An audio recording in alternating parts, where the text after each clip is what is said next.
Hello, random stranger. We are in for more bloodshed and treachery and psychopathic priests today, but also hopefully some more really sweet SaberIri moments that we can just bask in while we can in today's episodes 9 and 10 of Fate Zero. Last time, the church instigated a truce, a temporary truce amongst all the masters with the stated goal of eliminating Caster and restoring the integrity of the Grail War competition, with the unstated goal of having Tokiyomi close in on those extra command seals. And at every turn in this war so far, it's been deception wrapped in cunning, wrapped in hypocrisy, and I think that's why we love this show so much. So today's recap is quite Kiritsugu heavy. We got some fantastic comments to go through again, and we'll cover his relationships with each of Saber and Irisviel, and then his rivalry with Kayneth and Kirei, and I guess try to unwrap as best we can the many layers beneath his seemingly cold and calculating exterior.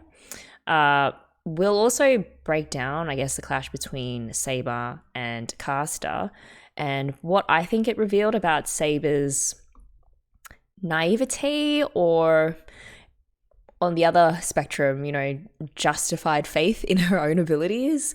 I still can't quite decide, but yeah, we'll talk about it.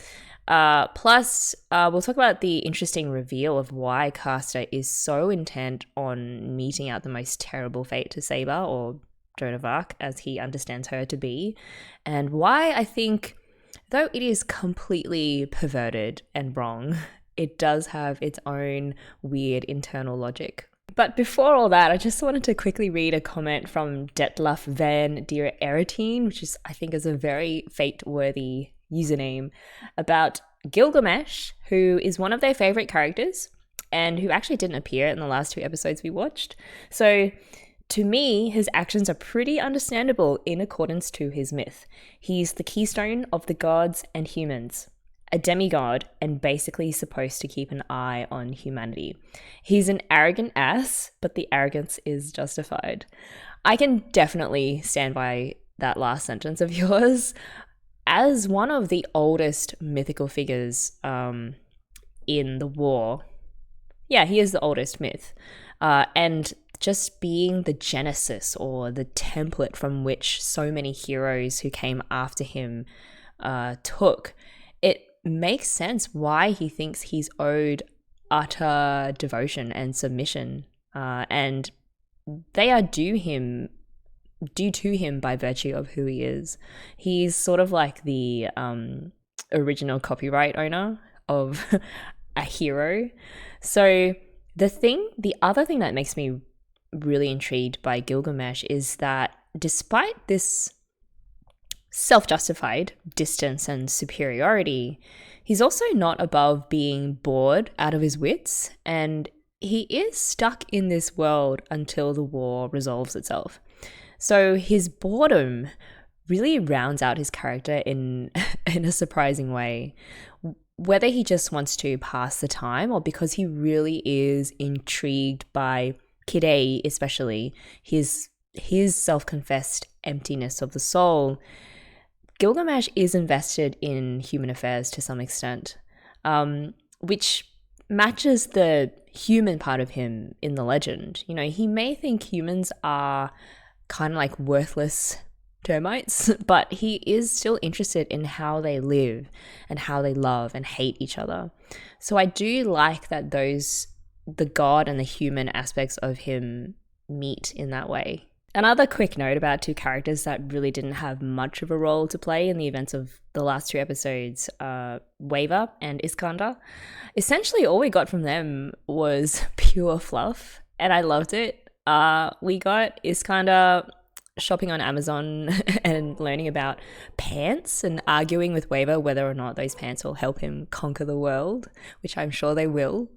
I would love more fluff, but the more fluff we get, the more worried I'll get, because the more Waver and Ryder bond and grow this easy back and forth of paying each other out that they have going on, which we really don't get with any of the other master-servant pairs, that usually means that one or both of them will meet just a terrible end, which in itself wouldn't be surprising, obviously, because this is the Grail War after all.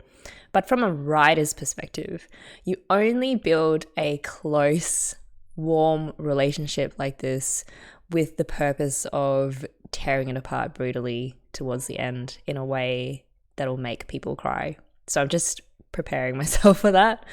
And like many other Fate's Hero characters, I think we just have to enjoy them while we can. All right, let's move on to what is going on with Kiritsugu and Saber, a most troubled and untrusting pair if there ever was one. In the strategy meeting between Kiri, Saber, Irisviel and Maiya, we see that Kiritsugu is aware of Caster's obsession with Saber and is willing to exploit that. And I don't think he's wrong to, because you do have to use absolutely every advantage that you've got. But Saber clearly resents being used in this way, as if her only value is as a tool of war. And I also get that. Kiritsugu doesn't consult her. He doesn't ask her how she feels about his plans. He is being exactly the kind of master that he said he would be, even before he summoned Saber. One who strictly views servants as mere tools for winning the Grail. There's no second thoughts about sacrificing them or putting them in compromising situations if necessary. And it is never necessary to put any effort into developing any real relationship with them or respect, their honor code if they have one, like Saber clearly does. In fact, it would be, I think, more advantageous from Kiritsugu's perspective, because it's, arguable, to keep his dealings with his servant strictly business. This is clearly not a view that Irisviel takes, interestingly, even though she may understand completely Kiritsugu's way of thinking and will support him regardless, which is why I think Saber has developed more of a bond with Irisviel and not Kiritsugu. And of course, it might also be the fact that we found out from last episode that Irisviel houses Avalon within her, so the sheath of Excalibur. But it is an interesting question to ask that, is this lack of a bond or trust between Kiritsugu and Saber going to develop into a much bigger problem in terms of potentially making it more difficult for the pair of them to defeat their enemies at the later, more critical stages of the war? So far it's worked out, but you could envision many scenarios in the future where they need to trust each other to do what the other says they're going to do, in really tight, precarious situations when you're left with, the strongest opponents in the war. There's also that other point of disagreement where Saber sees Kiritsugu's general strategy of waiting for an opportunity to attack, or his tactic of more evading instead of engaging directly.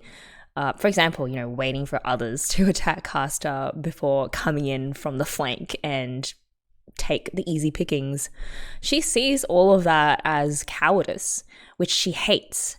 And her wish was to meet Caster head on. Her reason being she wants to stop him before more innocent kids are killed, which is fair. That is all the calculus that Saber needs. It's a very moral, upright sort of calculus. Never mind what the other masters or servants may or may not be planning. Also, never mind that Kiritsugu had just told them that the church is most likely working in cahoots with Tokiyomi, which means he probably has already guessed the reason behind this truce that the church has been willing to broker, and that they are probably just waiting for other masters to do the dirty work of weakening caster for them first before Tokiyomi swoops in and takes the command seals.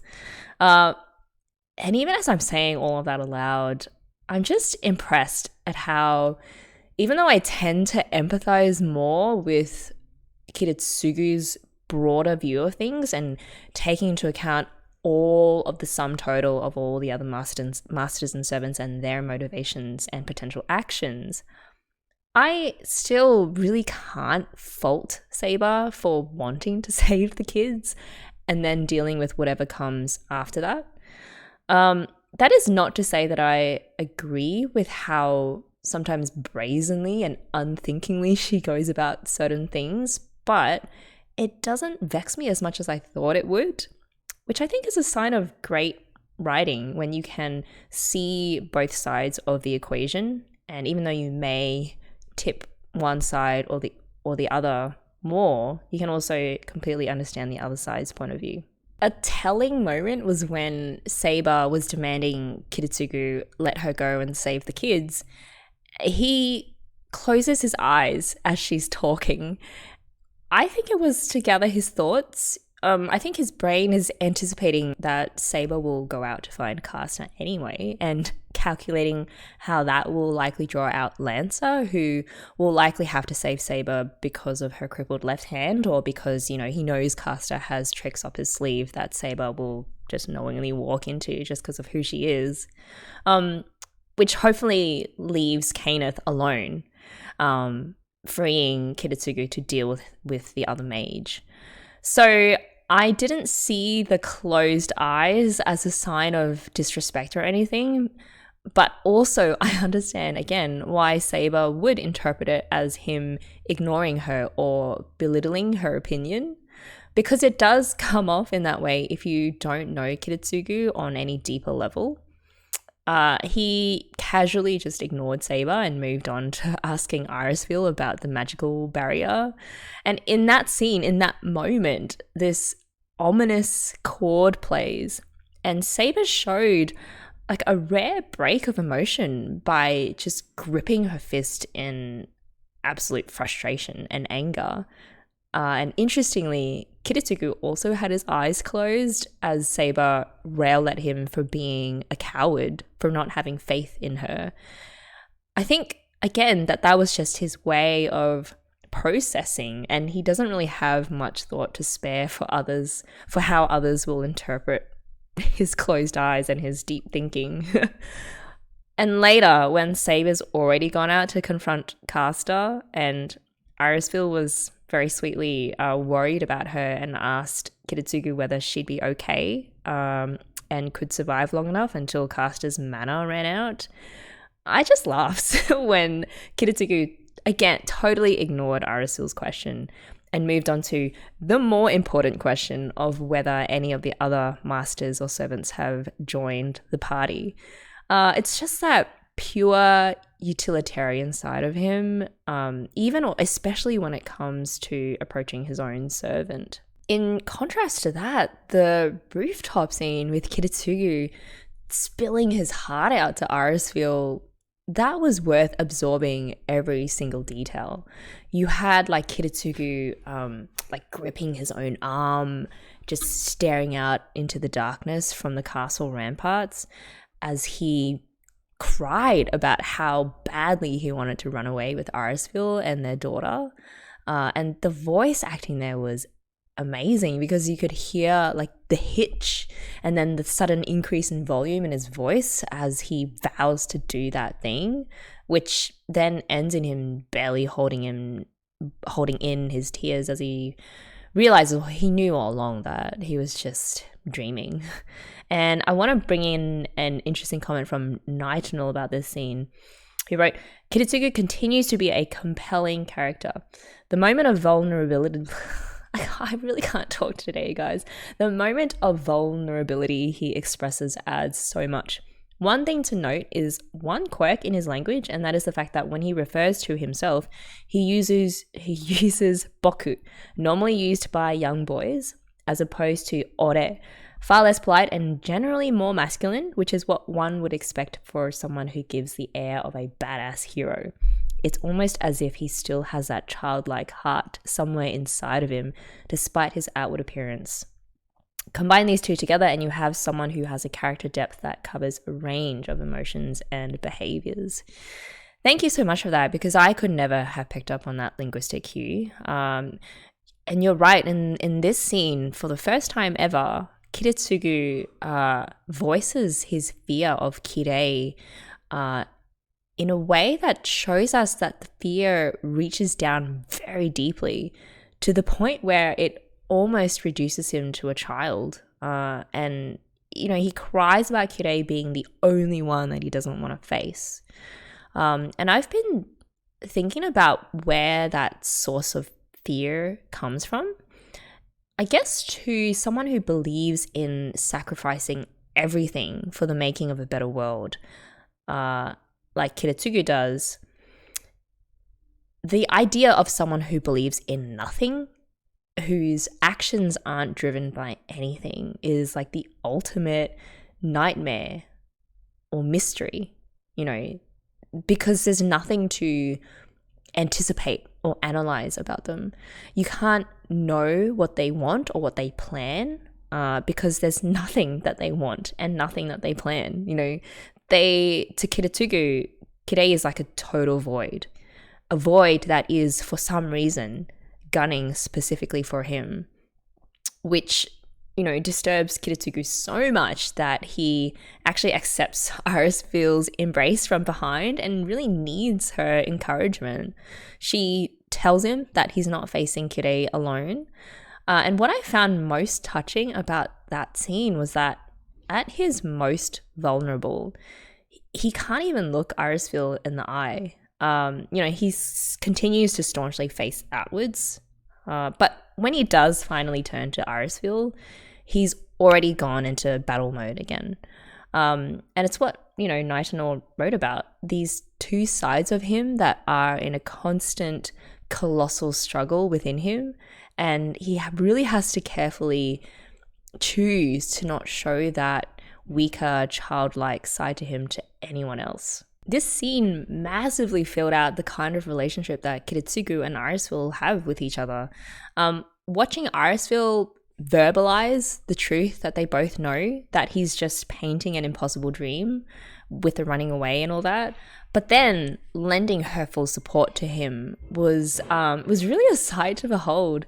So from Ragashingo, their relationship is so touching. He seems almost dismissive of her at times, yet already at this point we know he treated her as much more than the living doll that others like Kirei Kotomine seem to see her as. Kiritsugu taught Iri about the world and brought her presents from all over the globe, including her beloved car, which he taught her how to drive. I will always love that scene. They also have a child together, which for Kiritsugu is a huge deal given his view of the love and suffering in the world. That he allowed himself to love Iri and their daughter Ilya should not be taken for granted or understated even for a second. Yeah, you're so right about the way Kiritsugu has treated her as you would a person you truly love, as opposed to many others, including Kirei, who only see like a created homunculus. And actually, I didn't even think to make that comparison until you brought it up. That's a really important distinction between Kiritsugu and Kirei.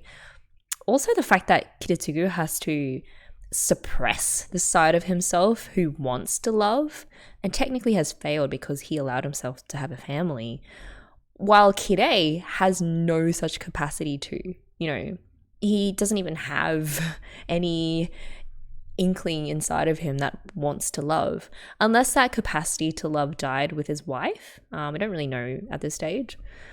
Anyway, on Irisviel's part, she understands Kiritsugu would never forgive himself for giving up on his mission to save the world by putting an end to the Grail Wars, or all wars, I think, because he did pop up in different wars all over the world. And to put an end to the people who perpetuate war. I'm assuming ending war is his goal. Like, I don't think it's ever been made explicit, but effectively he's doing this so that future generations don't have to wage war ever again. Which, when I think about it, is actually really naive to a fault. So he has that in common with Saber. I think even Saber would think that the wish to end all wars is naive of Kiritsugu to want, even though she may admire that kind of goal. Because why is it so naive? Because humans are just going to human, right? Unless we're all replaced by bots, realistically, as long as there is a single human alive, there's probably going to be the ever-present risk of conflict and war. It reminded me of one of my favorite quotes from Black Sails, which is, it's talking about like a man who has a similar dream to bring about a better world. And the quote is, "In most cases, a man trying to change the world fails for but one simple and unavoidable reason: everybody else." Irisviel's line that Kiritsugu running away would be the death of him shows she knows how deeply he believes in his mission, and how his entire being is built on it. Without having attempted to carry the mission to fruition, he'd be reduced to like a husk of a human that he is. Even though he clearly loves Irisviel and Ilya very much, they are secondary to that mission, which is another reason to love Irisviel. Like, a lesser person wouldn't be so accepting of being second priority, let alone risk their lives to help with the first priority. And overall, I am so glad that we got this interaction between Kiritsugu and Irisviel on the rooftop, because it added so much more depth to both their characters individually, but also to their relationship with each other too. So Caster arrived with his crew of children turned meat bags, and Saber knew it was a trap, and yet she still insisted on going out to save them.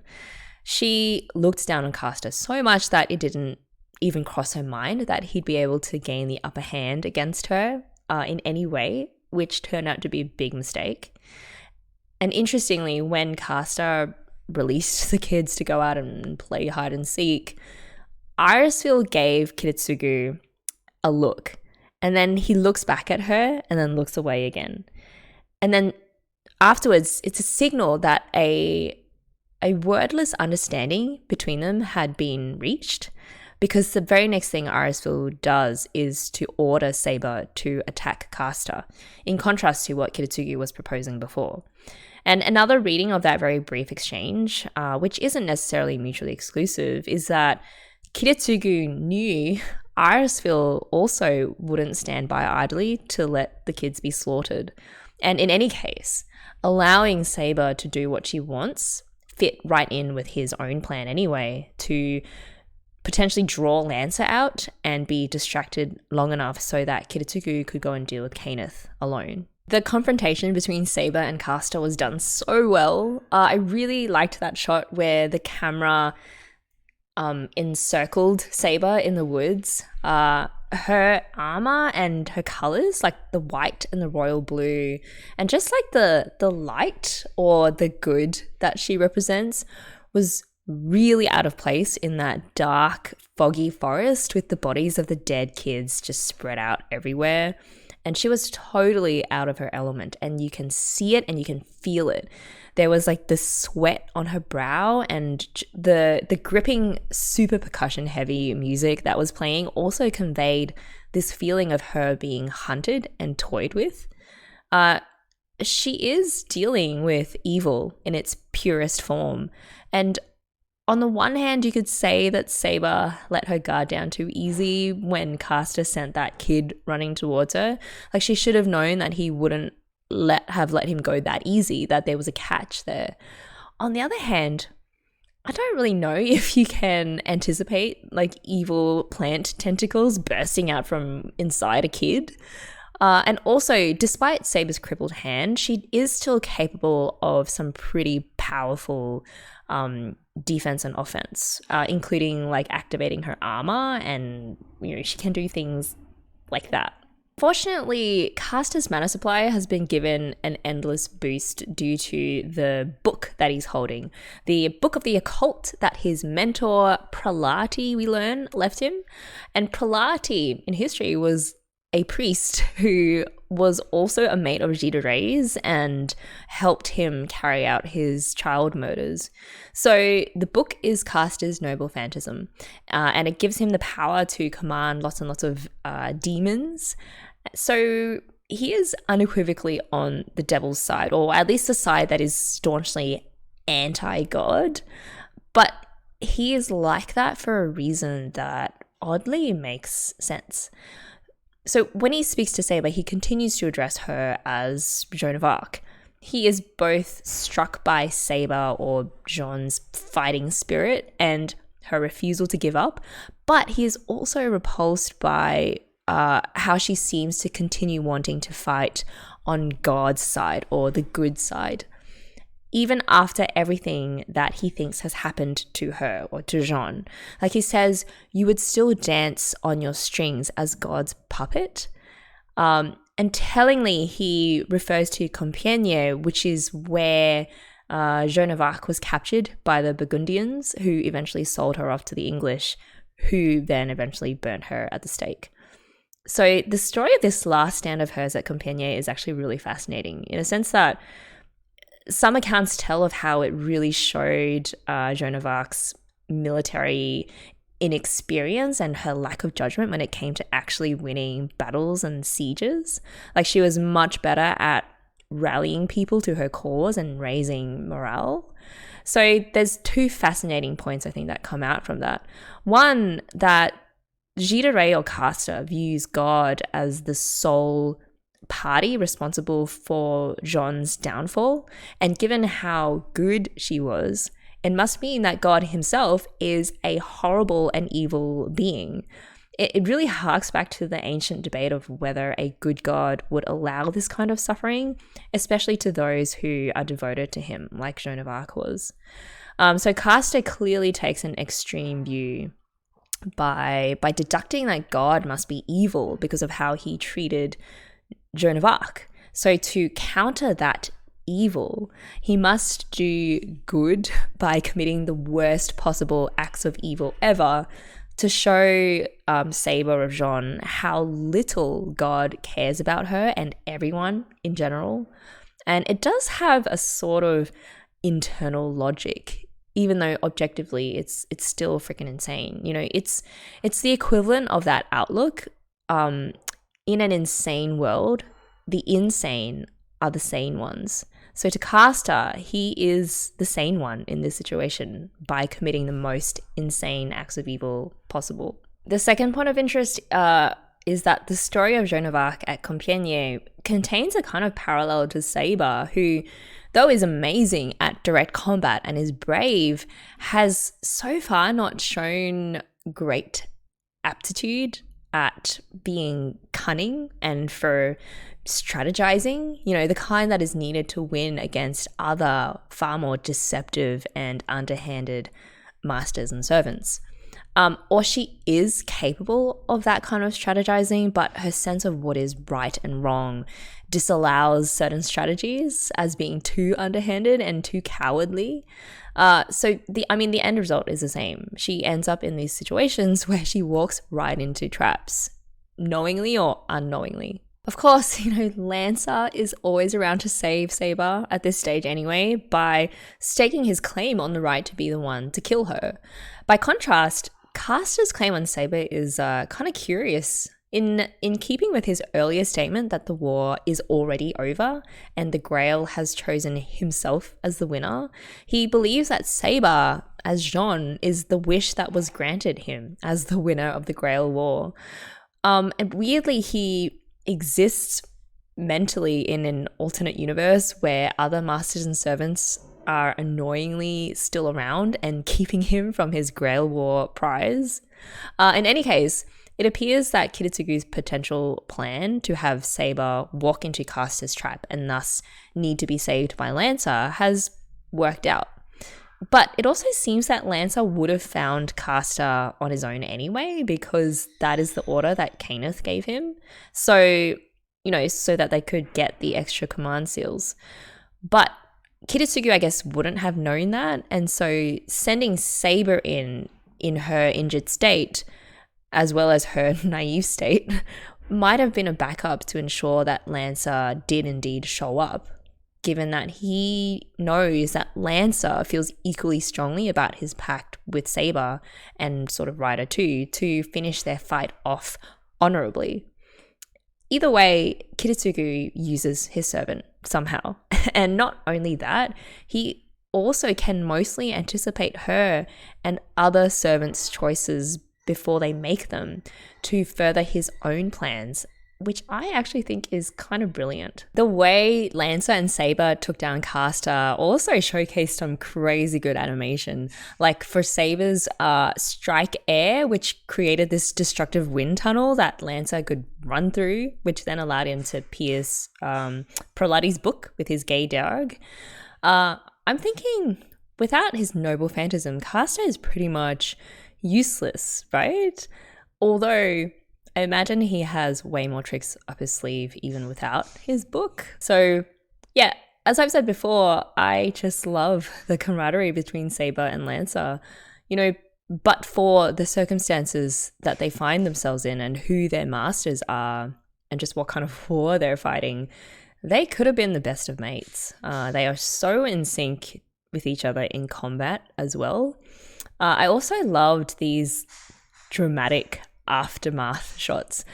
With this shot of Saber standing amidst the fountains of blood that's flowing from the kids turned monsters, I couldn't help but think of the scene in the ending song that we see too, of Arturia in the midst of battle, surrounded by the dead bodies of soldiers.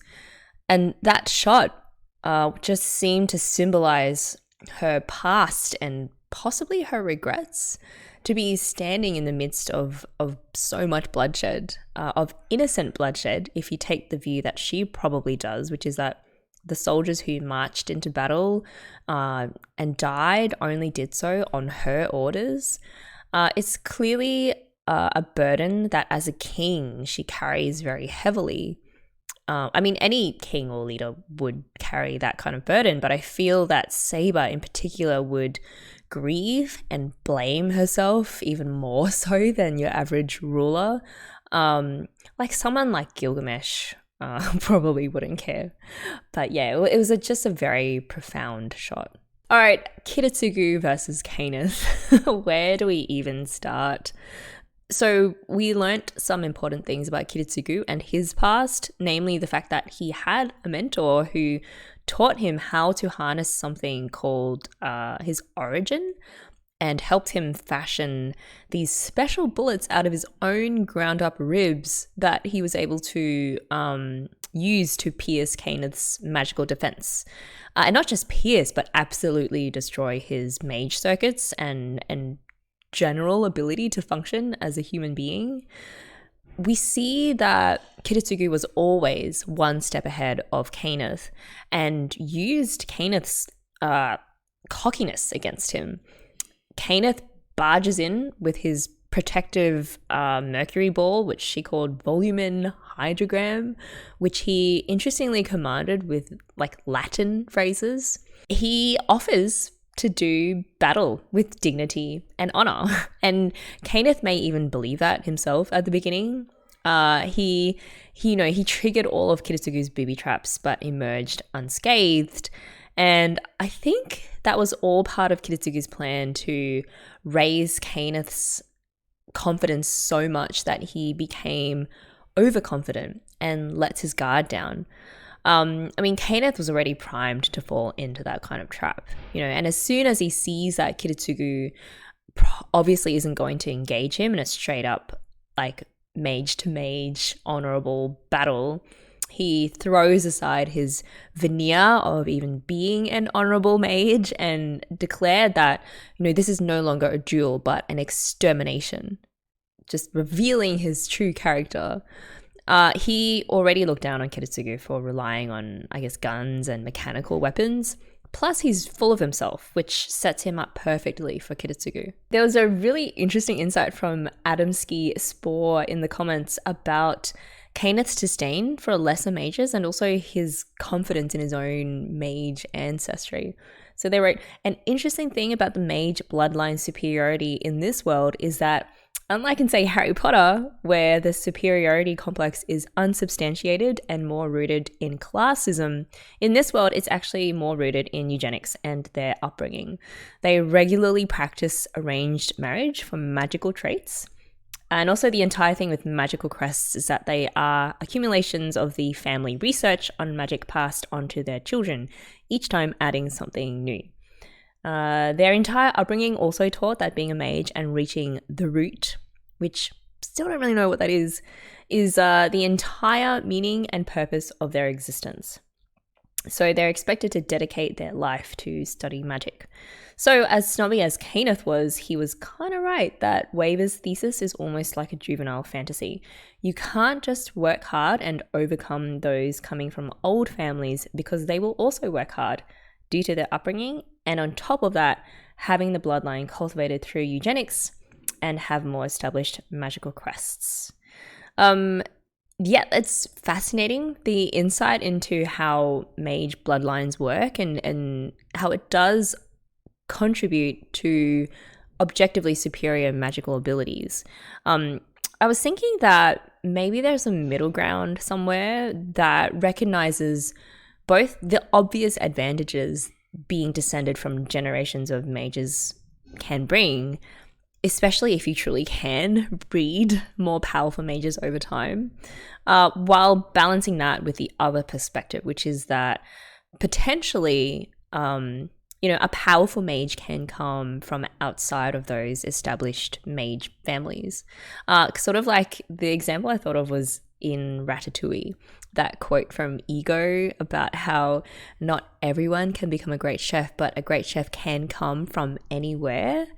So maybe like Waver is Fate Zero's Remy. I don't know actually if Kiritsugu comes from a mage family with the same history as the Torsakas or like the Archibalds. I don't remember if that's been mentioned. He probably is from an old family given his involvement in the war and his connections to the Ironsburns. But yeah, whatever the case, he is clearly an outcast now. In this fight with Kayneth, we see more of Kiritsugu's mage abilities on display, particularly his ability to speed up or slow down time as needed. And I found it interesting that he activates these abilities with incantations too. So there's like the time altar double XL, and thanks to Kayneth, we get like a full-on exposition about what that is. He basically manipulates the time space or field in his body so that he can move faster relatively to everything else around him. And then there's the opposite of that, which is time alter triple stagnate, which slows down his bodily functions.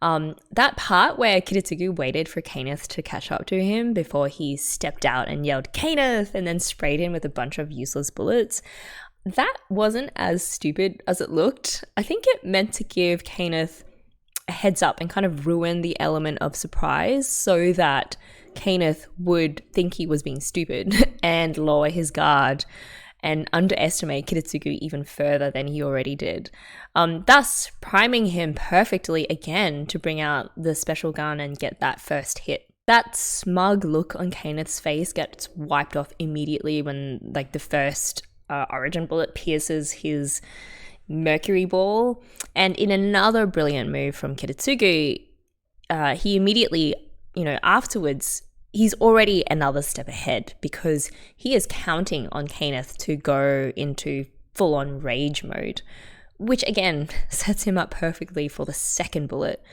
And by the end, Kayneth has been clearly outsmarted. This war isn't panning out the way that he imagined it to.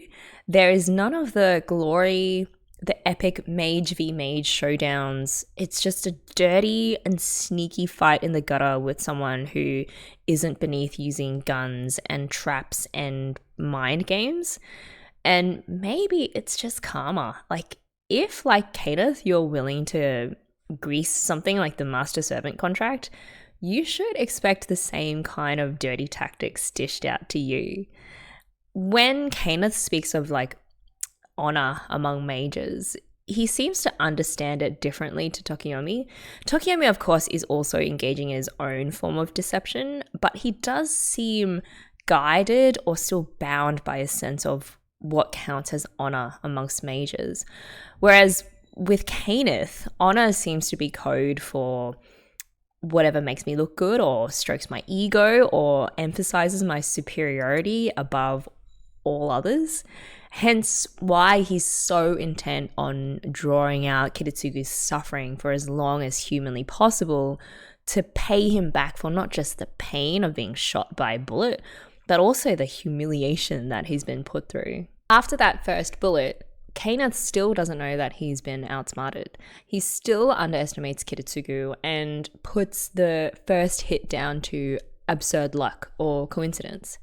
And during Kayneth's rant about how much he's going to make Kiritsugu suffer for that, Kiritsugu isn't scared at all. He just pulls the gun out again, and it made me wonder how the showdown between him and Kirei will work out. Obviously, Kirei wouldn't be the type to bullshit on and on like Kayneth, and also Kiritsugu was scared even when Kirei wasn't physically there. It's like the mere idea of Kirei freaks him out. So he is going to find it a lot tougher to keep his cool when Kirei finally gets to him. I want to make a detour and talk about the concept of origin. So thank you guys for sending in some much needed explanations about how it kind of works in the Narsiverse. So I got from NRVNQSR or Ninrikisser. They wrote, it's like the base concept of one's soul, its starting point of sorts. It is possible to live completely oblivious to one's origin and be pretty much unaffected by it. But as the person grows self-conscious of that underlying nature, origin becomes more and more like a self-fulfilling prophecy.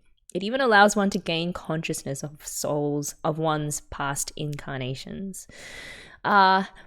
Interesting. I mean, that connection of the origin to reincarnation or past lives is pretty cool. It fits in with the ancient Greek theories around metempsychosis, which is just a fancy word for when the soul lives on even beyond the body, and it's sort of like why people like Pythagoras didn't eat beans, because he thought that there was every risk of eating one of his mates whose souls had moved on to a bean. I also like that origin is something you grow into and develop. I guess it's like the more conscious you become of who you are and the constitution of your own abilities, the more you're able to harness the magical power within. It seems origin can be worked or manifested in all sorts of different ways. For Kiritsugu, his origin is in severing and binding magical circuits specifically. And we find out that from Kiritsugu's badass mentor, whoever she is, and I really, really hope we get more of her backstory, or at least how Kiritsugu came into contact with her and how it got to the point where she helped him make those like rib origin bullets. And something cool that Naitono mentioned also is that Kiritsugu's origin is in his name. So Kiri means to cut, and then Tsugu means to join. So I thought that was very cool to learn. And his mentor explains how it works exactly. So she gives the analogy of cutting a thread and then tying it back together. The thread itself is never the same again and is irreparably damaged.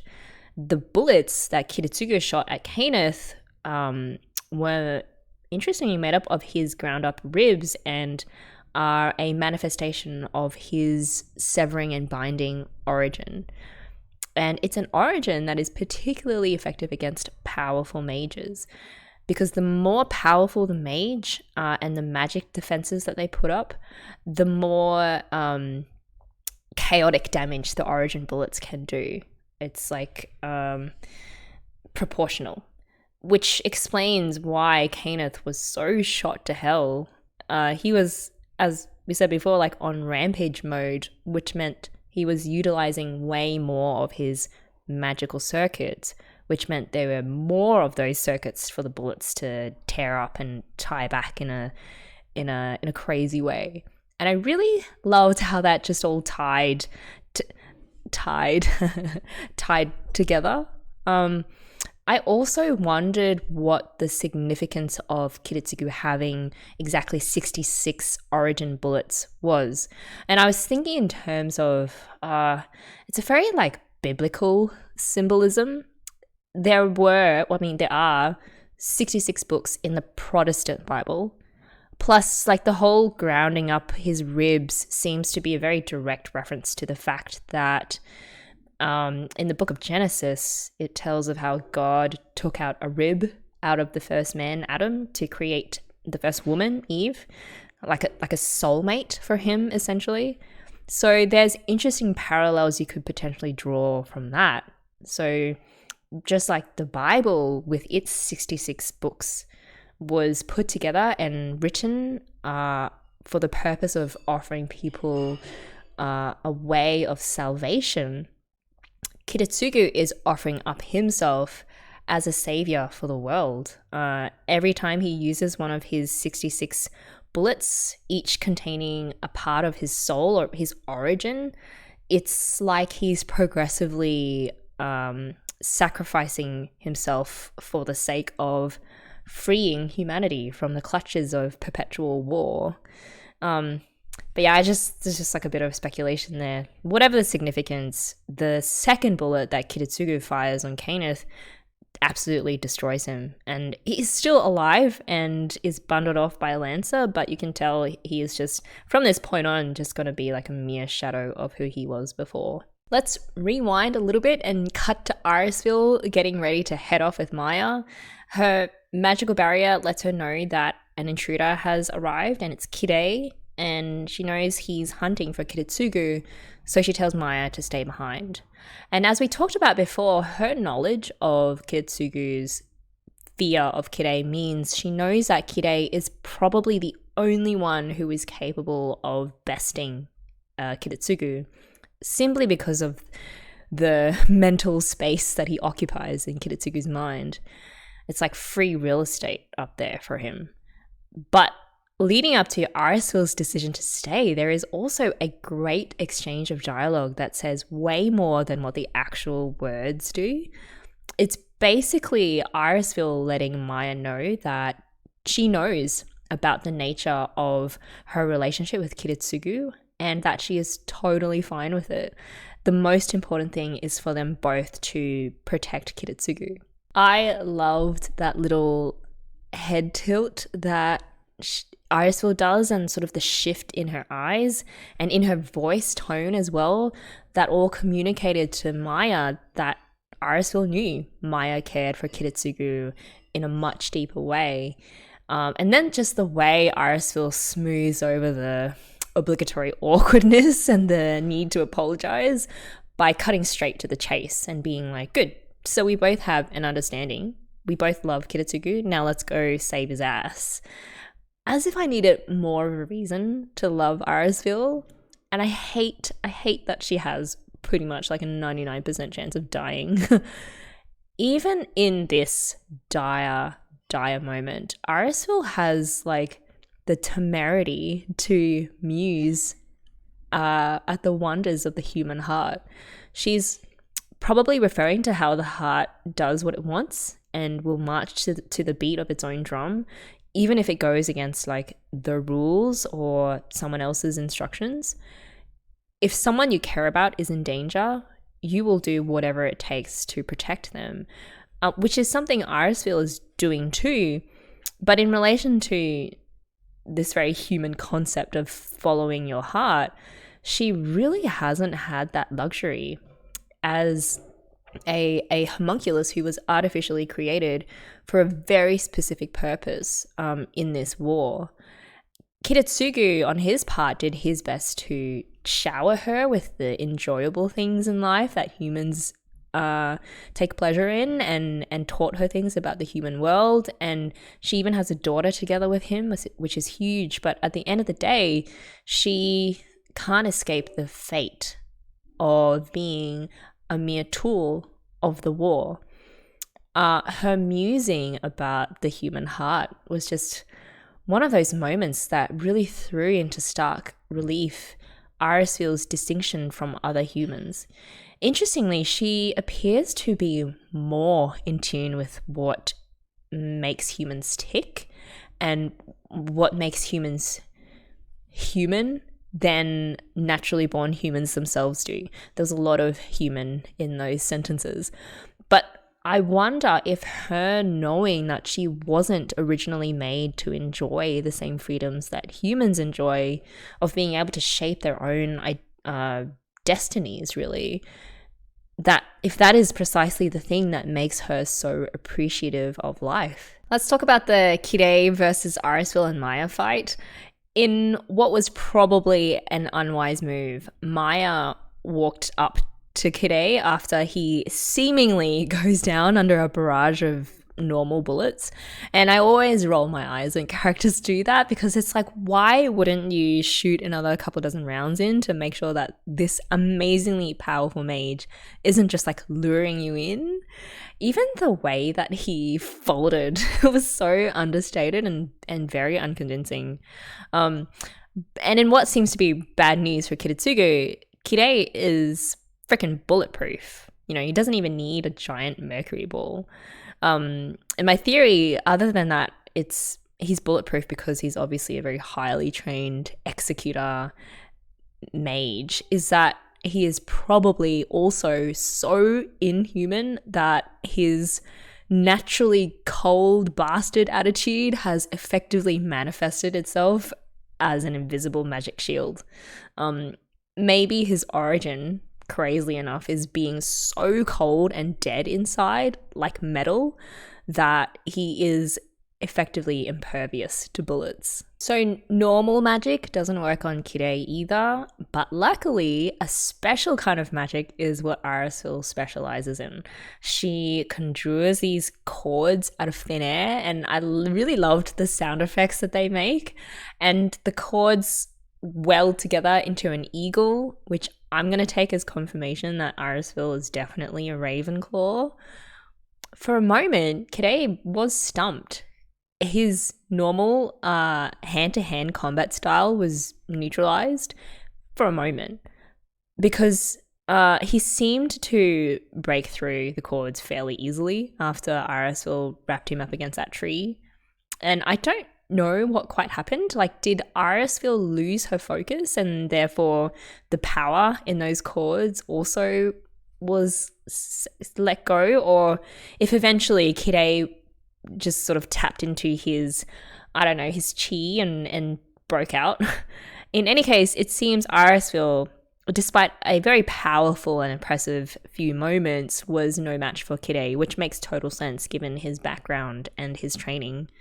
And I think in that whole sequence, they conveyed the blackness or the emptiness of Kirei's soul well, whenever he brutally dished out like a hit or a kick against Maiya or Irisviel. And afterwards, the shot would always return to focus on his face, just onto his dead eyes, like the pain that he's causing other human beings doesn't register at all for him. He takes no pleasure in it, unlike, you know, Kayneth would, nor does he feel bad about it at all, like maybe Kiritsugu would. There's nothing. For all its gore and epicness, Fate Zero is really grounded by a key theme that love trumps everything. And we see this in Kirei's complete lack of understanding of what it means for both Irisviel and Maiya to protect Kiritsugu out of their own free will, and not under any sort of duress or orders or selfish desire. the way that he calmly or coldly tries to reason out why Irie would risk her own life when it's really not in her best interest to do so, as he's squeezing the life out of her, shows that his killing and his brutality is not geared towards any evil end. It's just really geared towards finding out the truth, which is really scary. Like, it's way scarier than if he had some sort of nefarious goal. Unfortunately, I don't think he gets that there is such a thing as doing things purely out of love yet. And I don't know if he's capable of developing that kind of awareness. Maybe he is just a born psychopath. When he Wolverine stabs Irisviel and all this blood gushes out, and he again very emotionlessly observes, so it really is red. I think there might have been a double meaning there. He could have meant, her blood runs red even though she's technically an artificial human. So just kind of very coolly marveling at the technological wonders of creating a human. I don't know. Basically just going back to Rakashingo's comment about how Kirei seems to not view Irisviel as being a full person in her own right. But it also could have meant, look at this homunculus who was created for the sole purpose of protecting the Grail, and yet she's acting irrationally to protect this man, Kiritsugu. Like, she's meant to be purpose-built, and yet here she is deviating from that purpose out of love. Like, her blood runs red and so does her seeming rationality or lack of it. And he's amused or confused or like both. He's just very slow to compute that both her and Maiya would choose to fight him to protect Kiritsugu out of their own free will. He can't believe it, or he refuses to believe it, because either he truly believes that Kiritsugu is just like himself, a man filled with emptiness, an isolated man that no one loves, or he wants to believe that. Because if Kiritsugu is cut from the same cloth, it means, ironically, that he is not alone, that there is someone else out there like him. And it might be Kirei's, like, this twisted desire for kinship. I don't know. Why do Maiya and Irisviel love Kiritsugu so much? I think it goes back to Kiritsugu's fundamental drive to put an end to human suffering and to war. No matter if his tactics and strategies involve shedding blood to achieve that, there is a fundamental attraction to that all-encompassing human empathy that the goal embodies. And so there's a very beating human heart behind all of this cold and calculating killing for the sake of achieving what he believes to be humanity's betterment. And obviously Maiya and Irisviel believe in that ultimate goal themselves too, which is why they're able to sacrifice themselves for Kiritsugu. So we get to that moment. Lancer senses Kayneth is in grave danger, and he probably feels like he's been derelict in his duty to protect his master, even though technically Kayneth was the one who ordered him to get rid of Caster. So there really shouldn't be any blame there. He also ensures that Kiritsugu knows that the only reason he's not attacking him is because of his respect for Saber. And oddly, Saber assumed that Kiritsugu was behind the whole setup of separating Lancer out from his master. Again, if we take Lancer's word, Kayneth himself gave the order and didn't realize that he would go ahead and attack the castle on his own. But maybe Saber is just realizing that Kiritsugu knew that that's what Kayneth was likely to do. So though she can't exactly blame Kiritsugu, she is recognizing that he had to have had the foresight and planned his own moves accordingly. This foresight, this uncanny ability to secretly work into his plans the likely moves of others, is not something that she admires. In fact, it annoys the hell out of her, because she also got read or played by Kiritsugu, whatever word you want to use. He let her do what he knew that she would do according to her honor code, and in doing so worked her actions or her free will into his plan so that it gave him an advantage. Having said that, Saber kind of also sabotages Kiritsugu in her own way by letting Lancer go to save his master. Really not doing Kiritsugu any favors, but again, she is just executing on her honor. We got another SaberIri moment to swoon over and to wonder at how things could have worked out if Irisviel really was Saber's master. And I think it's probably good that she's not, because it would have been double the pain, just given how close they already are, even as an unofficial master and servant pairing. So yeah, I think ultimately it's probably a good thing that Saber has to contend with Kiritsugu as master.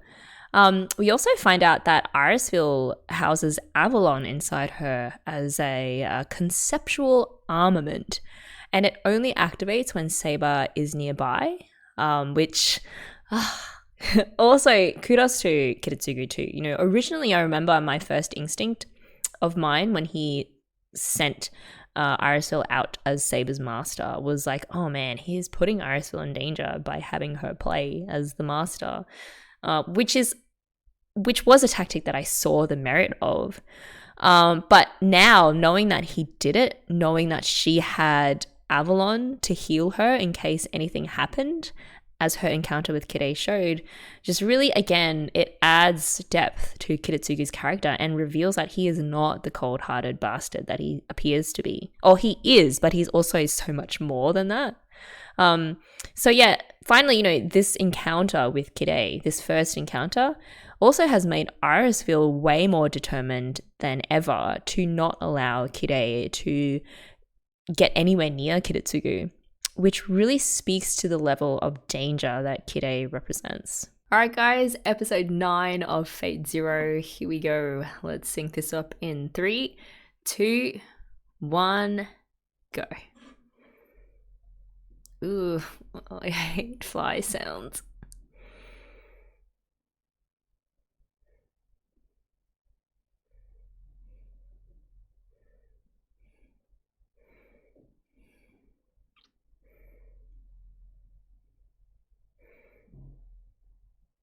They don't look happy.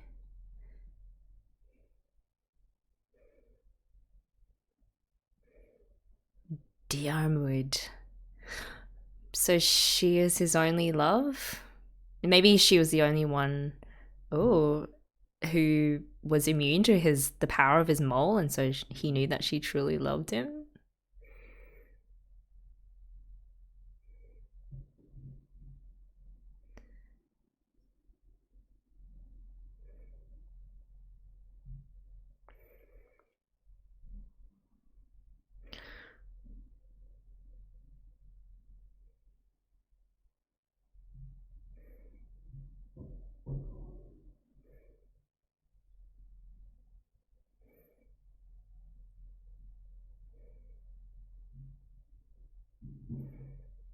No.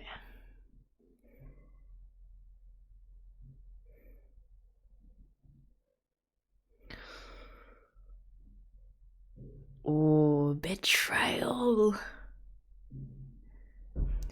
Father-in-law issues, eh? Man, if that's all we get about Darrenwood's backstory, that's gonna be super tantalizing. Hopefully not.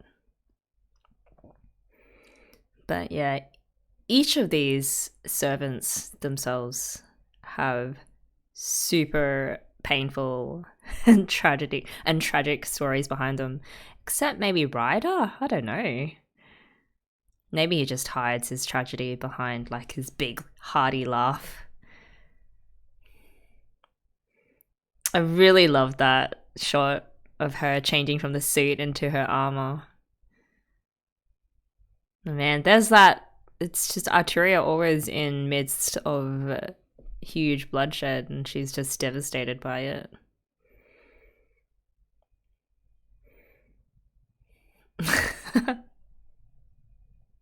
I love Waver and Iskandar. Cute. I do. It's actually kind of amazing how I really dig most of these characters. Even the evil, crazy ones. I really find a lot of depth in their backstories.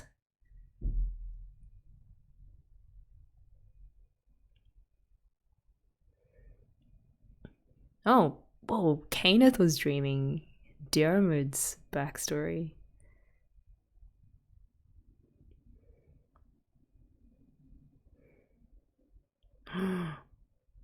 Oh, I'd totally forgotten about her. Saloui.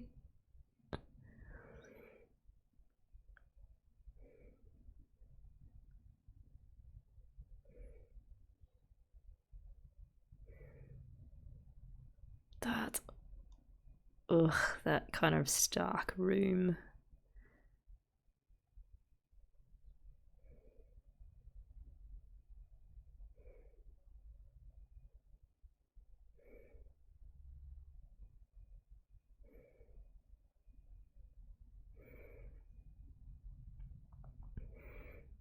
She's taking care of him and speaking to him in this really soft manner, but she's also got him strapped up.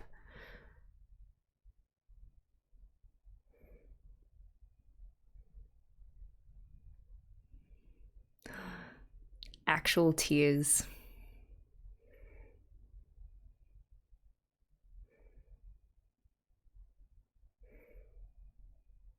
Does he drag her down there now that he's useless? Because she's also part of the contract.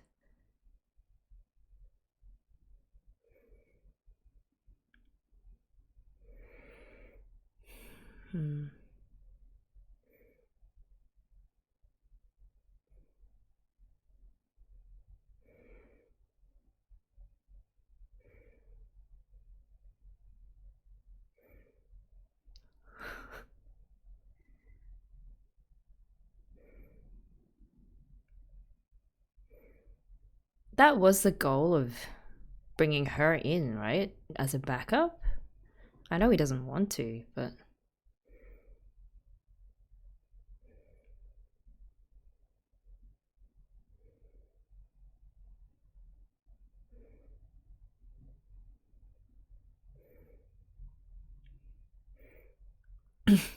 well,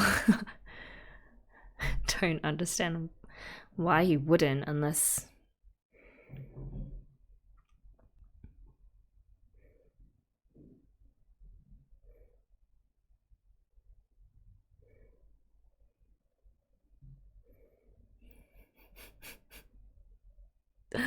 Green monster coming out.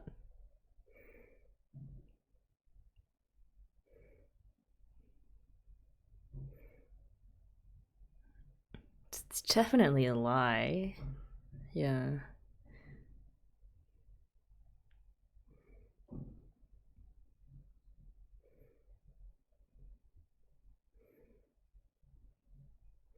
She's gonna carve him out if she has to.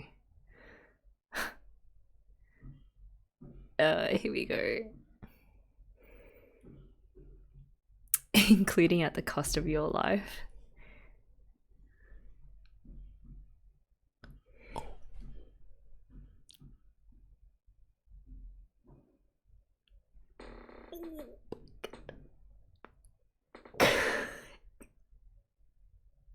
I can't do limb breakings.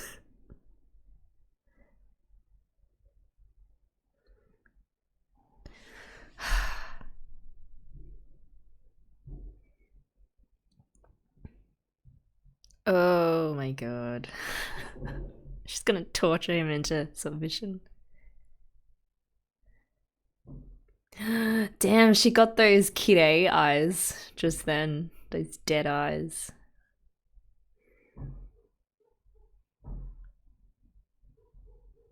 Maiya, I really like Maiya too.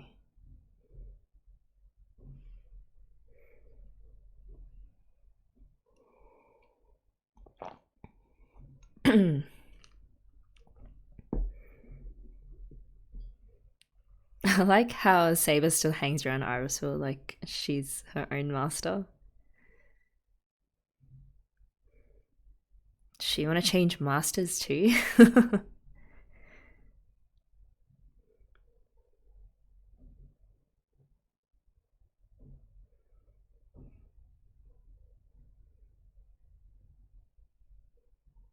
It's not wrong.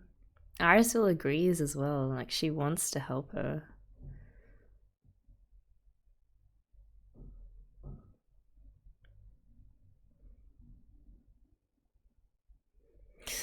Until we can use her.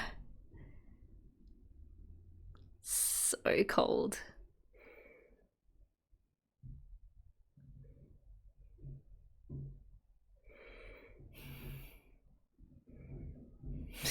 Of course he knows.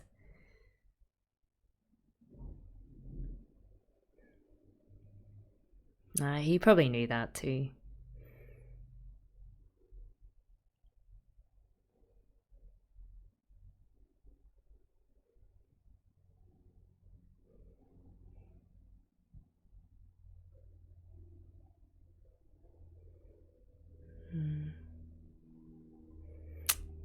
Just thinking of the bigger picture.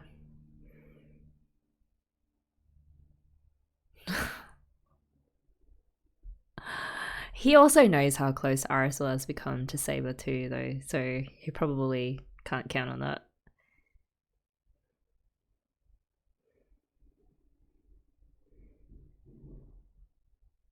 He really doesn't like her. He can probably see through like her very superficial external, I don't know, charms.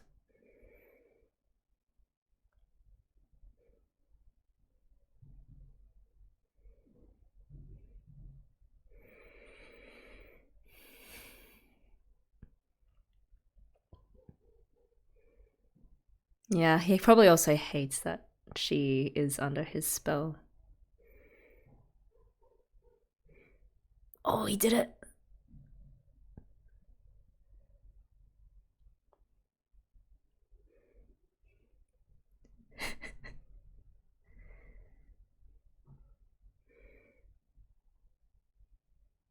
No, but she has the command seals.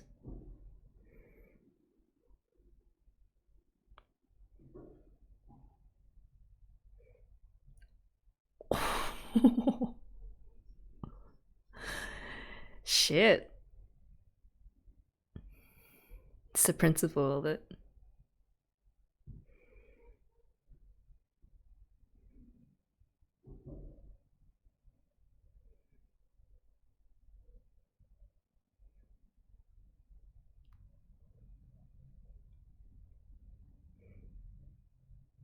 She is so lost.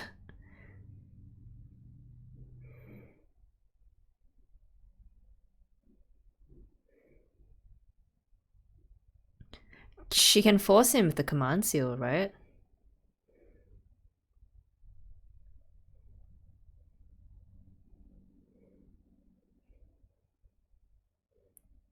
It's pulling out all the stops, all the manipulation.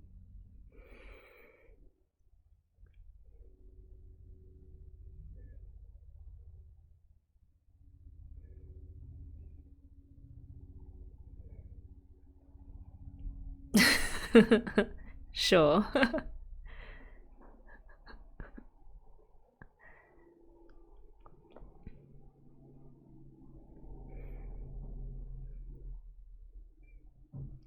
Oh, she's actually his wife already. Okay.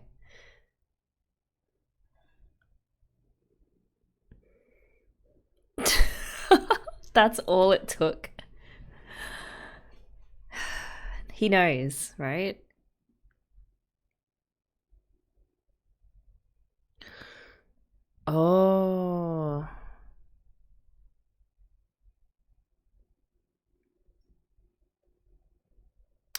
Okay, so even Grian, or the woman that he fell in love with,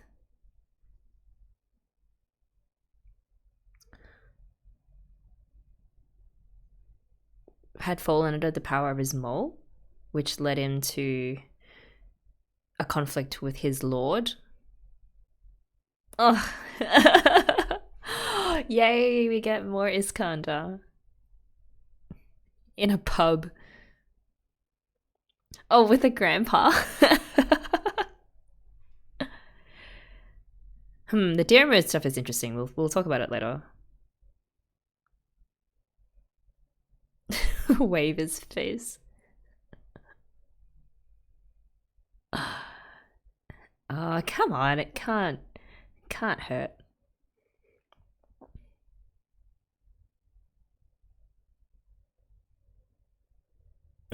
Finally got his pants.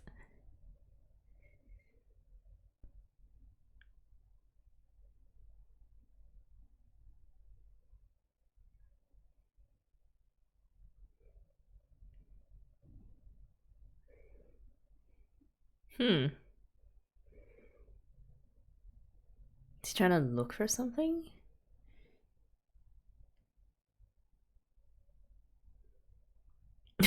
Pretend alchemy.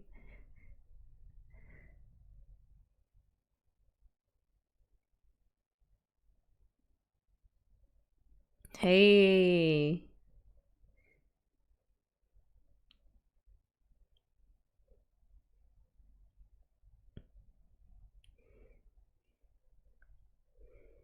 Okay, I mean, I'm not a scientific mind, so I don't know if that would actually work, because doesn't water move?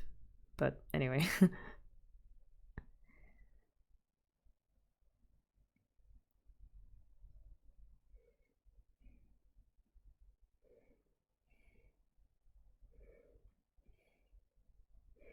On the surface, it seems really smart.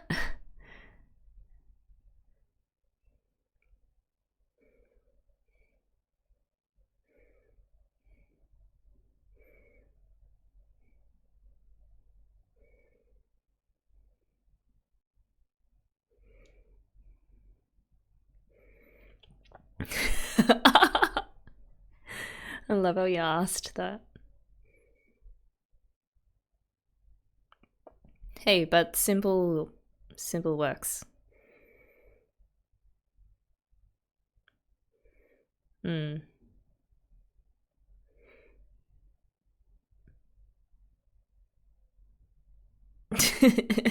He's totally mocking him.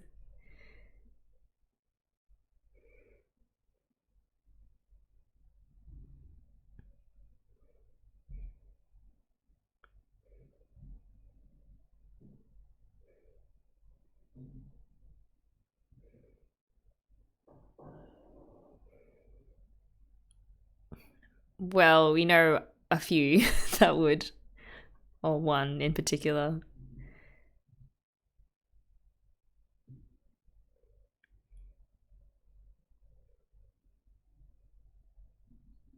Hmm. It's because of the pants. Oh, no. Ah, that's sweet.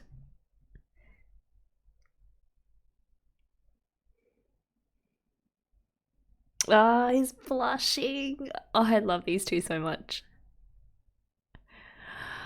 Oh, it's gonna be. It's okay. It's gonna be a while before they get separated. And I love how they just motivate each other like that. Oh my god, just riding all over the tentacles. Oh, that little smile on Waver's face.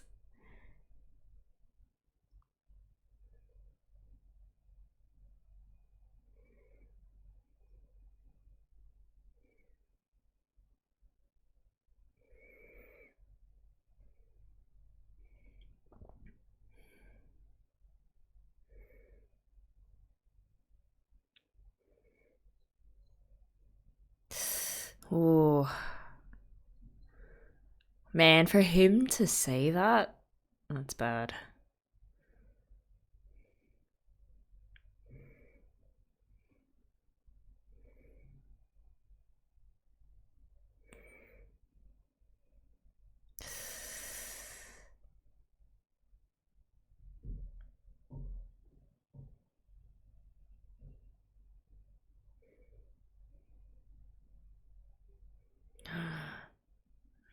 The sad piano music.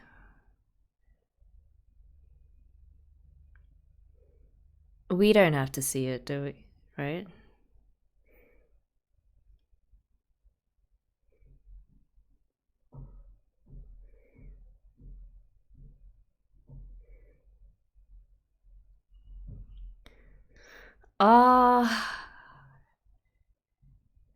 I love Ryder.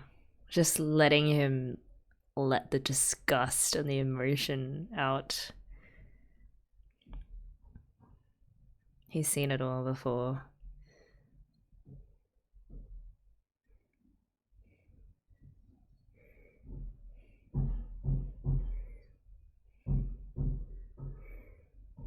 Wait. Oh.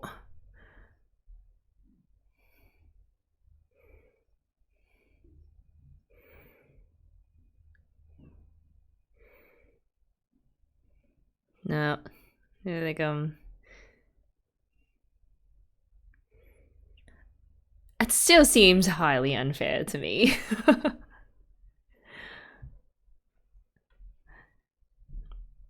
But that is your advantage when there's 99 of you.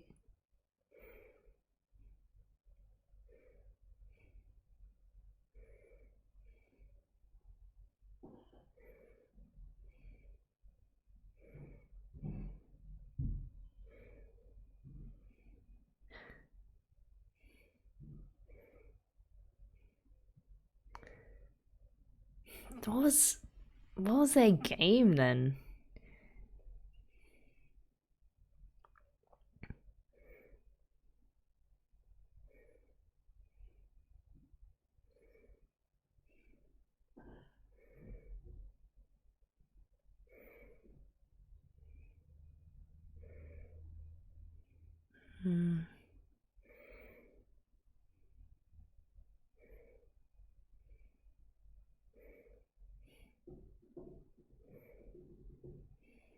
Okay, so they're not going to show us. Thank God.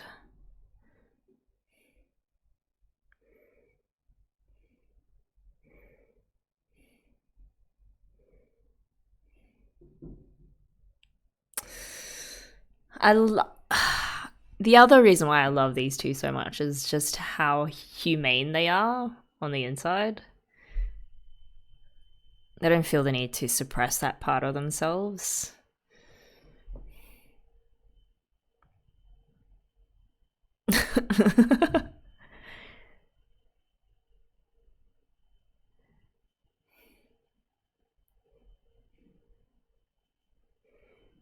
Oh, so awesome. How they're there for each other, not just in terms of physical safety, but also emotional support. They're emotional support buddies.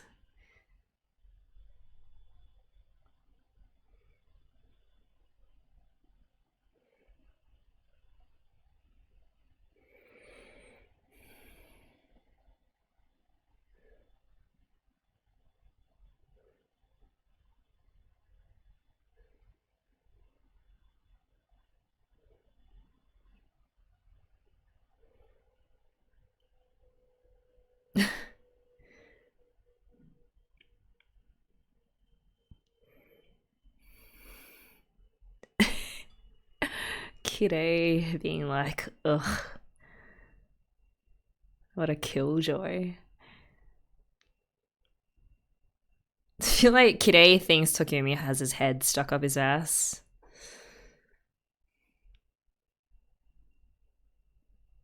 And that countdown is, I guess, to the final battle, or I forget. There's no time limit to the war, right? It just goes on until the last fighter or master and servant pair remain.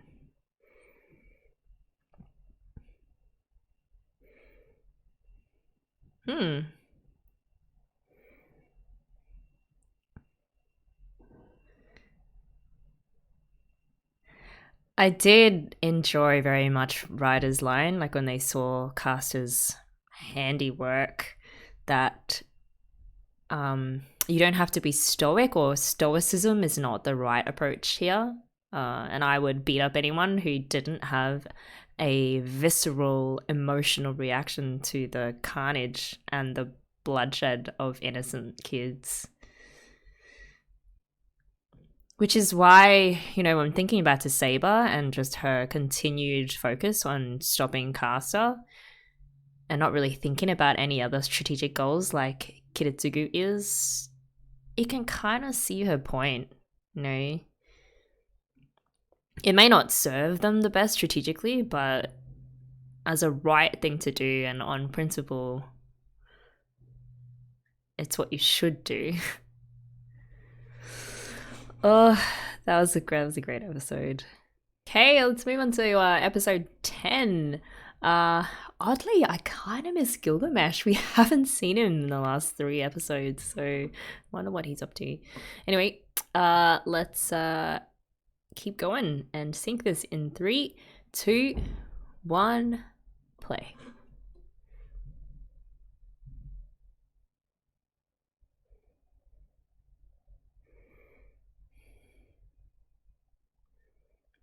It's like a pentagram.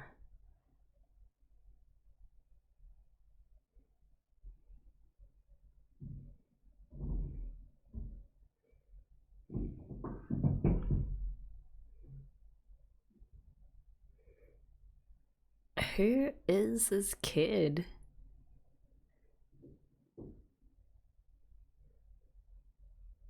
Oh, this is Tokiyomi's daughter? I forgot her name.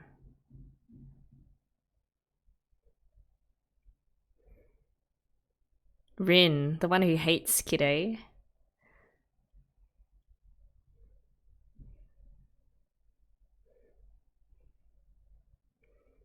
Oh, don't tell me she gets involved in the war as well.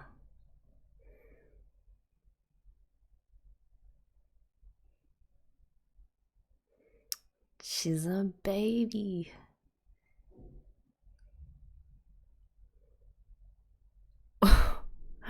What was that on his face? Like disappointment or just... I don't know what that was. They have that interesting scene in this OP where he's basically a very distant kind of father and Rin is more close to her mom.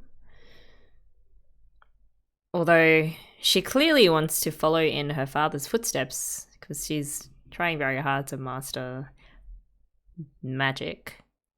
Yeah. Also, I don't know, being like, knowing that your sister, I think it was younger sister, was sold, essentially, not sold, but given up to another mage family. I don't know, that has to mess up a kid, right? She would also be someone that Kiritsugu indirectly is fighting for, right? I assume like she would sort of take up her father's place if he doesn't actually survive this war. I love that last shot of Saber slashing in the air. The crazy eyes that she has, just like the battle mode eyes. I can't wait to see that. She's kind of always been on the back foot these fights that she's been in so far.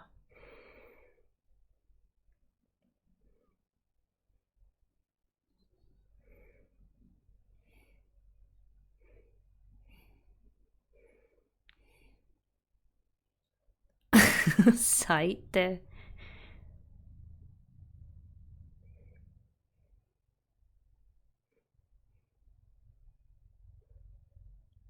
I love her spunky little self.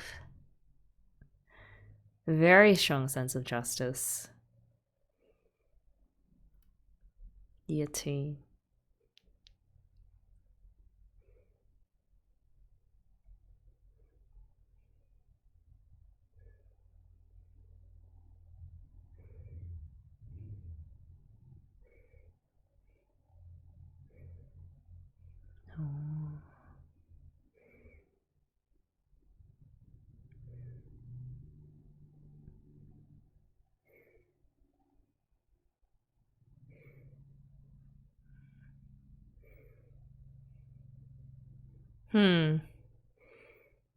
Control, discipline, honor, elegance.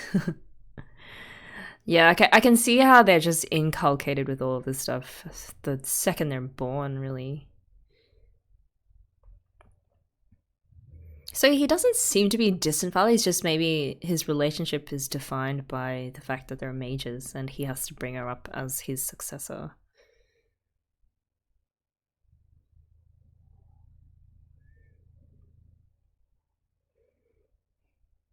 Oh, he loves her. That's cute.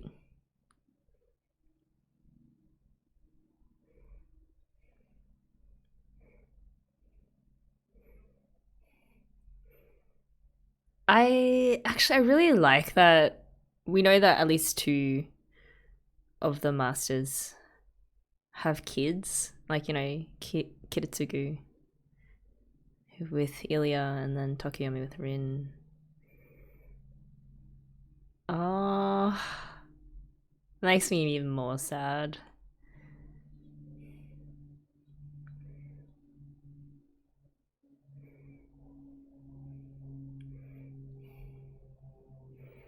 It's very switched on kid.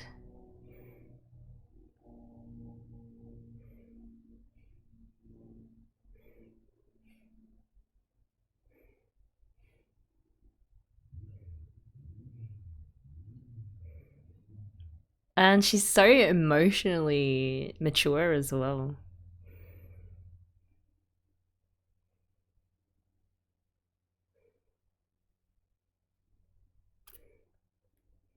Oh god, something terrible's gonna happen. Oh, if it's kids, it means Caster's gonna be involved somehow.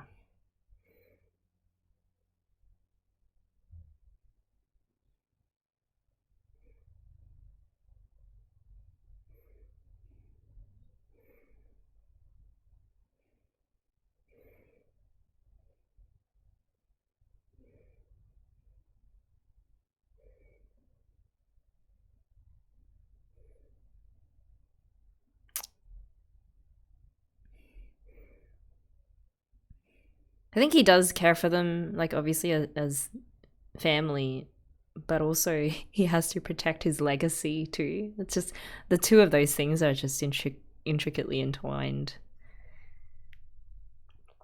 So you can never be entirely sure of his intentions. Doesn't really matter. The end result is the same.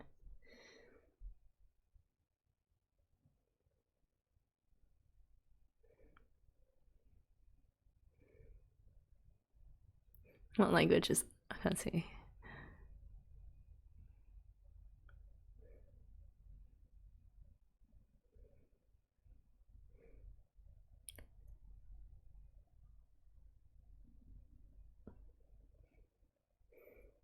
Oh. Ugh.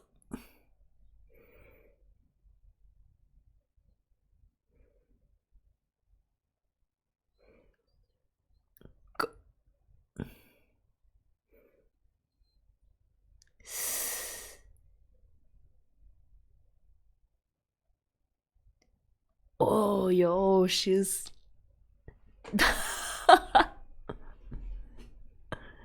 Maybe later in high school, when you've, you know, mastered your vocabulary a bit better.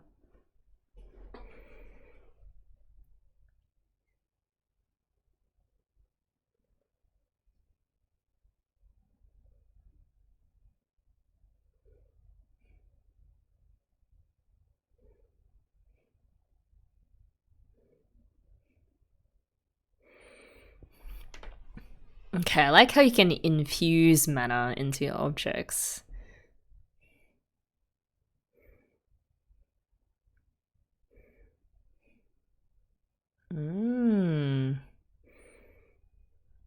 That's useful. I really like this version, this fleet version of this theme.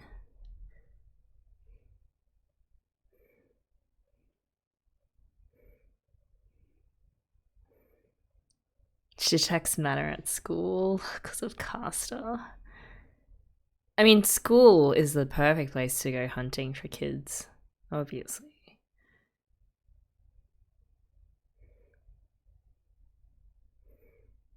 I like how they have like the photo of the hat, that rim hat, and the bag.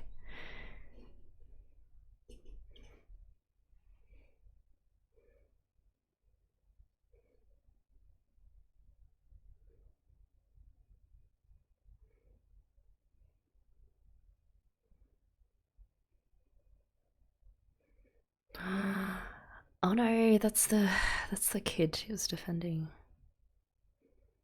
Right? Or was that someone else?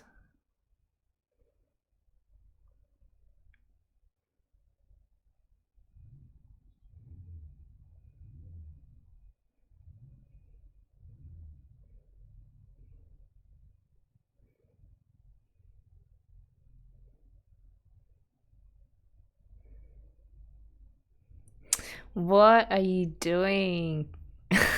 What? No.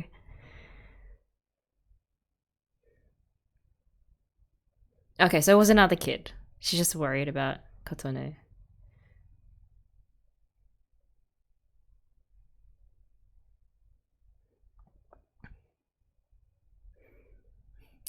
She's not been out in the dark on her own ever, and she's gonna go and look for her supposedly kidnapped friend.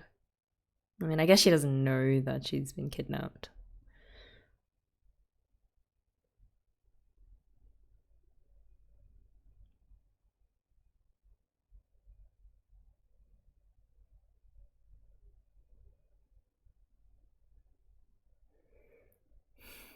And she's got gumption. You gotta give it to her. Ooh, beef noodles or beef don.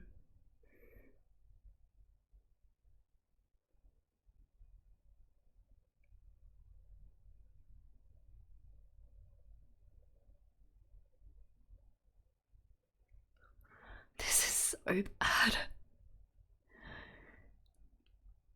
She's dead. She gonna die. Oh my god, imagine she'd be like the crowning kid on that tower of dead kids.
Sakatane?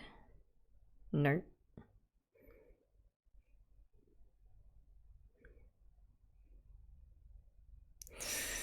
Oh, she's so out of her depth. Wait, did she see his command seals?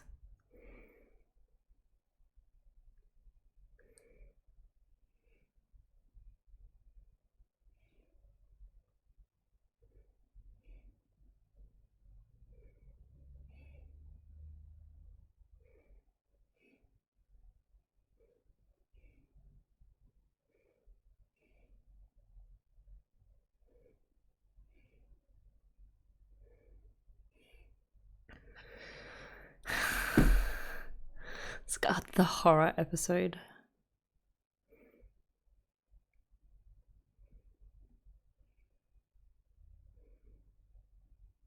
Is that happening in her head?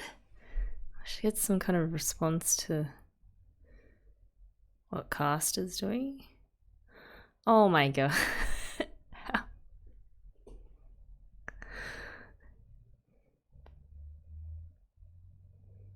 Oh no.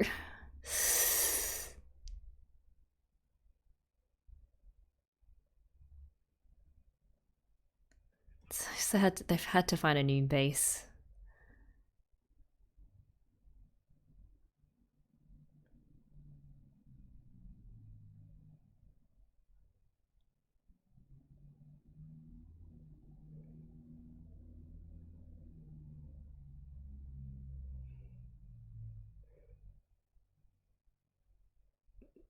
Ugh.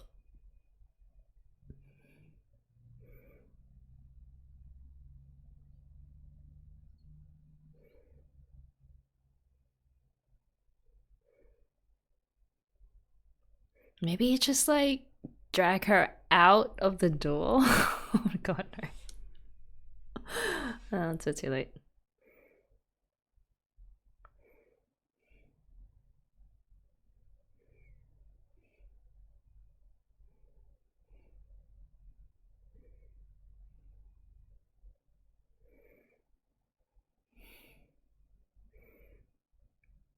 I just wonder what that wrist, the thing around his wrist is. It's like a glow stick.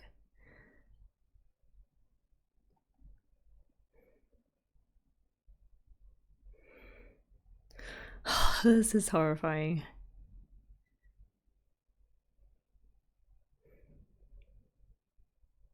Okay, she's just gonna break it.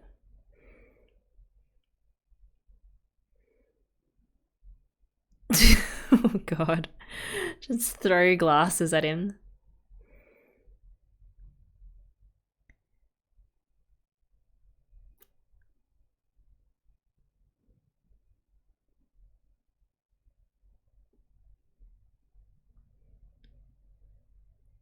Oh god.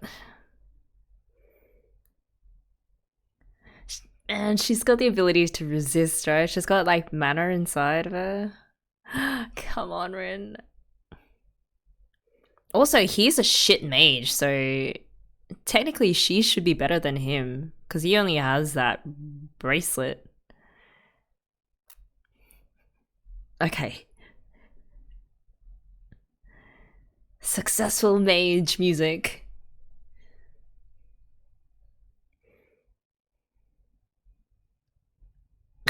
She's so badass. I love her. Okay. Alright, I thought she just ran off without taking the other kids with her.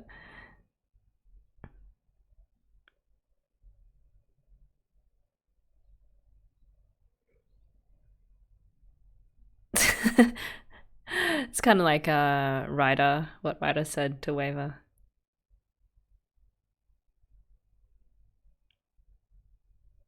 Ooh, nice one. That did not turn out the way that I expected it to.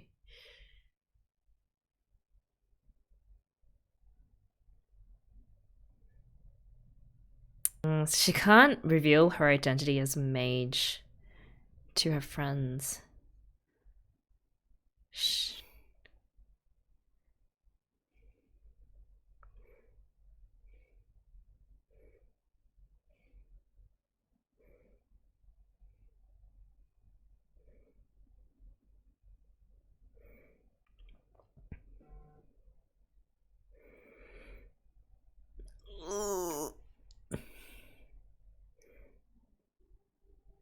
Come on, maybe Saber's gonna come out?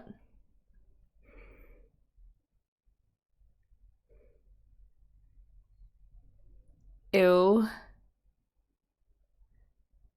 Oh. Wait, who sent those?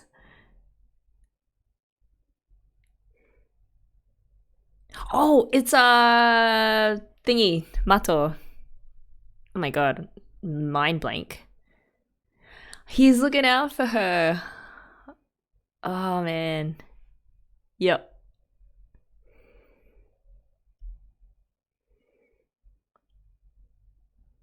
Karia, yeah.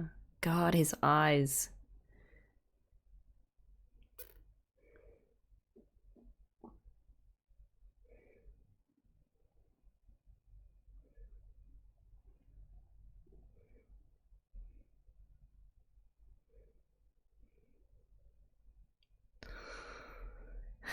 That's a very perverted form of magic.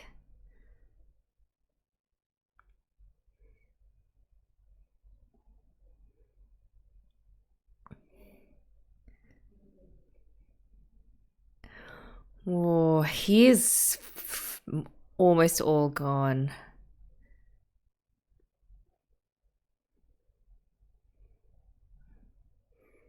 He really is painting a really optimistic view of his situation.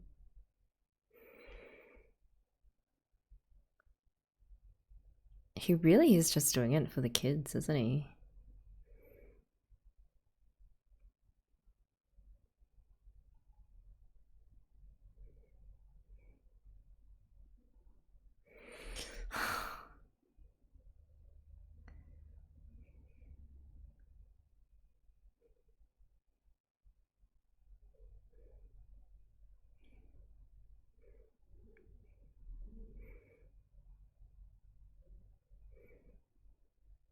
That was a weird question.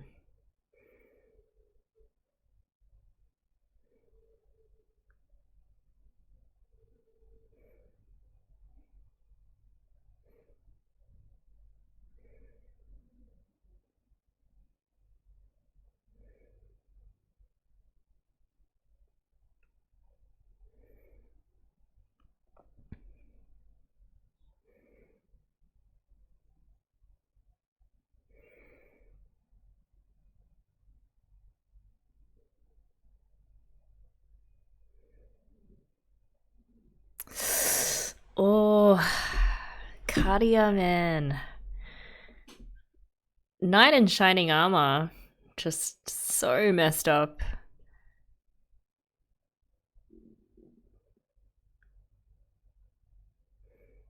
She doesn't even know who it was that saved her.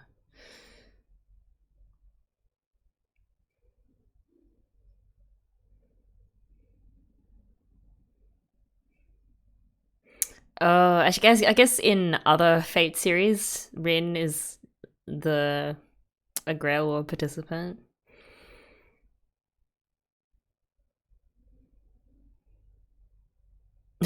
Elegance.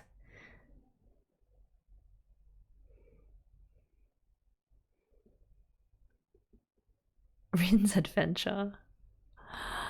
That was an interesting detour into one of the kids' experiences with this particular Grail War.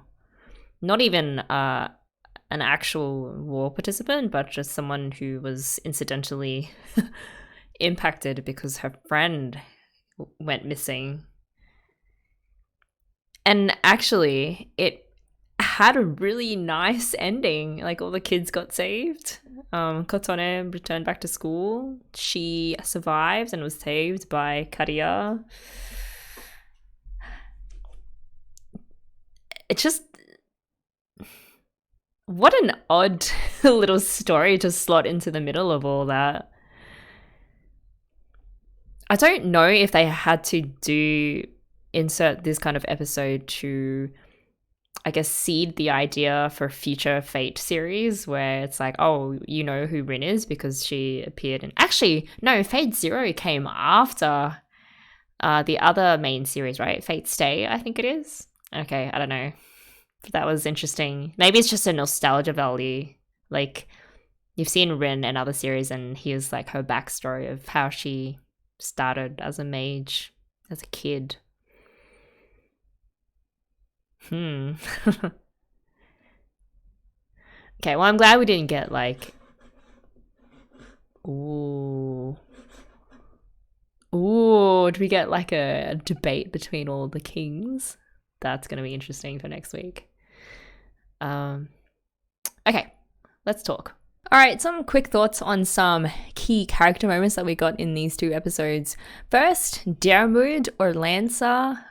We knew that he was always a stickler for being loyal, but we also found out why he's like that. It turns out that he carries the guilt, like many other servants do, but his guilt in particular is of having betrayed his leader or his lord. What I gathered was that the woman that he fell in love with, Grian, and who fell in turn for him, was already betrothed to his leader, and they had an affair, either because she really did love him or because she fell for him due to his magic mole. And it's unclear, but I think we can make the inference that it had something to do with his mole because of this very clear parallel to Solo Ui that he was drawing between those two women. And so he's so gung-ho about being loyal because he's been burnt in the past for being disloyal. He was branded a traitor, probably rightly so, and then murdered because of it. So even with Solo Ui, technically, as his second master, and her very kindly requesting Kayneth to give over the command seals to her, it was the fundamental principle of staying loyal to the same leader or master and never betraying that trust that he wanted to honor, to the point where he was actually willing to withdraw from the war until, of course, Solo Ui pulled the whole, if you really want to be loyal to Kayneth, you'd better help me win this war. Speaking of loyalty, I mean, Lancer, the three of them, Lancer, Saber, and Ryder, really repping hard the idea that there is such a thing as decent people or servants in this world.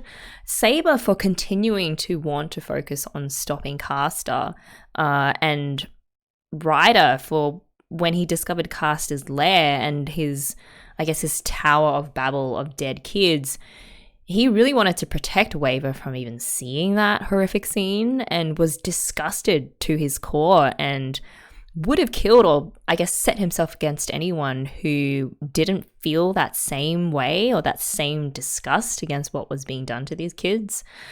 So technically, I mean, Lancer, Saber, and Ryder all still share that same goal of getting rid of Caster as of this moment, and they are still very much connected by a strong sense of what is right and what is wrong compared to some of the other actors in the war. So I really appreciate that, even though obviously they're going to have to clash swords or weapons in one way or another at the end. With Rin's episode, one of my favorite parts was seeing the kind of father-daughter relationship that Tokiyomi has with his daughter. It may not be the typical fun-loving parent dynamic, but there is still very much a warmth there that is strengthened by his desire to teach her everything that he knows about becoming a competent and elegant mage, one that is worthy of the Torsaka name, and also her desire to learn and her natural gifts as a mage, even at that young age. I mean, he made a little crystal horse for her and was there to protect her and just teaches her kind of patiently. So it wasn't the kind of cold and distant relationship that I was expecting. Of course, it's not going to be, again, your typical father-daughter relationship because he is still preoccupied with his work of finding the root of all magic and in solidifying and protecting his legacy into future generations. But that is just how it is for an old mage family like that. It's like their reputation is constantly on the line, and Rin will inevitably grow up with all of these very heavy expectations weighing down on her, which is another whole kettle of fish. But it didn't then automatically translate into a total lack of love between father and daughter, which I really appreciated seeing. We also finally got to see Karia again, just for those last few moments when he swooped in to save Rin from Caster's plant tentacles. Somehow just being in the right place at the right time. It was likely that he was also tracking Caster so that he could get the additional command seals, because God knows he really needs them since it's so difficult for him to even get Berserker to do what he wants. In any case, we see that Karia is still, whether in a delusional way or not, is still expecting or working towards a favorable, happy outcome for this war. that Sakura will be returned to the Tosaka family and will be reunited with Rin once again, and that they'll all meet in the park to play like the good old days. And it's kind of really hard to tell how much he means it, but when you look at those eyes of his, it's like he is slowly or very quickly going a little bit insane, and that hope of that outcome is probably the only thing keeping him going at this point.